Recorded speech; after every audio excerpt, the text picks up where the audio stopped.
தாவேகா எம்எல்ஏக்களிடம் குதிரை பேரம் பேசியதாக வழக்கு முன்ஜாமீன் கேட்டு சென்னை உயர்நீதிமன்றத்தில் செந்தில் பாலாஜி மனு தாக்கல் செய்திருக்கிறார்.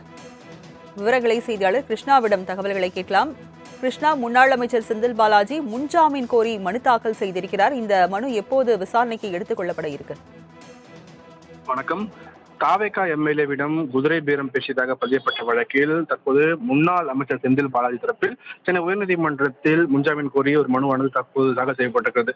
சட்டப்பேரவையில் சபாநாயகருக்கு எதிரான தீர்மானத்திற்கு ஆதரவாக வாக்களிக்க 35 கோடி ரூபாய் சன்மானம் தருவதாக சிலர் தன்னிடம் பேரம் பேசியதாகவும் கிருஷ்ணகிரி மாவட்டம் ஊத்தங்கரை தொகுதி தாவேகா எம்எல்ஏ இளையராஜா சென்னை காவல் ஆணையரிடம் புகார் அளித்திருந்தார்.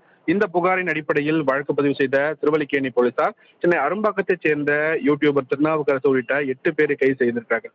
இந்த வழக்கு விசாரணைக்கு ஆஜராகும்படி திமுக முன்னாள் அமைச்சர் செந்தில் பாலாஜி மற்றும் அவரது சகோதரர் அசோக்குமார் ஆகியோருக்கு போலீசார் சம்மன் அனுப்பியிருந்தார்கள். ஆனால் இருவருமே விசாரணைக்கு நேரில் ஆஜராகவில்லை.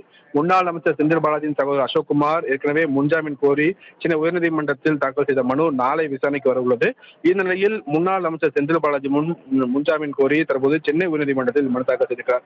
அவர் தாக்கல் செய்திருக்கக்கூடிய அந்த மனுவில் அரசியல் உள்நோக்கத்துடன் தன் மீது வழக்கு பதிவு செய்யப்பட்டுள்ளதாகவும் குதிரை பேரத்திற்கும் தனக்கும் எந்த ஒரு தொடர்பும் இல்லை எனவும் தெரிவித்திருக்கிறார்.